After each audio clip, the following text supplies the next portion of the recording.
પંચકર્મ શું છે અને તેનાથી કયા રોગોનું નિવારણ થઈ શકે?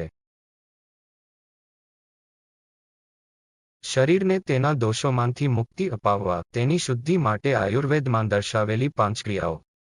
આયુર્વેદની 8 ચિકિત્સા પદ્ધતિઓ પૈકી કાય ચિકિત્સાની આ એક સ્વતંત્ર પદ્ધતિ છે. પંચકર્મ એ આયુર્વેદનો અભિન્ન અંગ અને મહત્વપૂર્ણ ભાગ છે.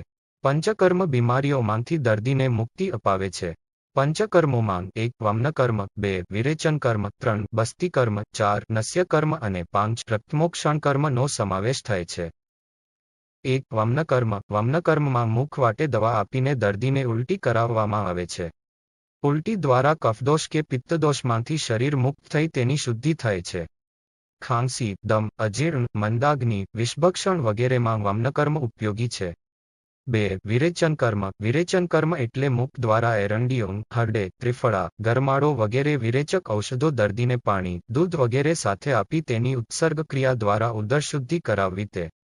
ઉદર રોગો, જળોદર, મસ્તકપીડા, પેટપીડા વગેરે રોગો વિરેચનકર્મથી મટે છે.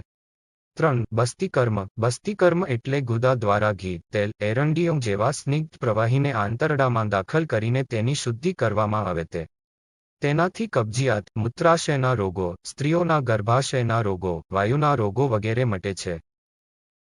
4. નસ્યકર્મ. નસ્યકર્મ એટલે ઔષધથી સિદ્ધ કરેલા તેલના ટીપાં નાકમાં પાડી કે વાટેલા ઔષધને નાકમાં નાખી કરવામાં આવતું શુદ્ધિકર્મ.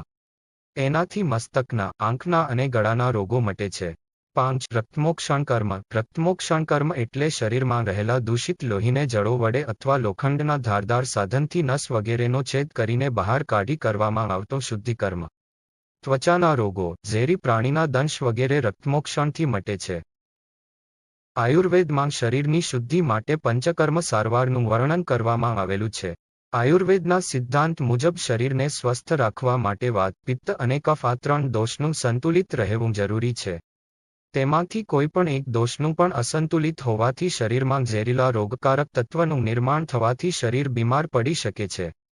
પંચકર્મ સારવારથી શરીરનું શોધન કરીને 3 દોષને સંતુલિત કરવામાં આવે છે અને ઝેરીલા તત્વોને શરીરમાંથી બહાર કાઢવામાં આવે છે.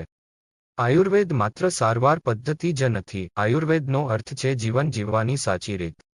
આયુર્વેદ શાસ્ત્રમાં અનેક ગંભીર રોગોની સારવારની સાથે સાથે રોજ જીવનમાં આપણા આરોગ્યનું રક્ષણ માટે કેવી રીતે આહાર વિહાર કરવો જોઈએ તેનું સંપૂર્ણ જ્ઞાન આપવામાં આવેલું છે. આવા નવા વિડિયો જોવા માટે સબસ્ક્રાઇબ જરૂરથી કરી લેજો.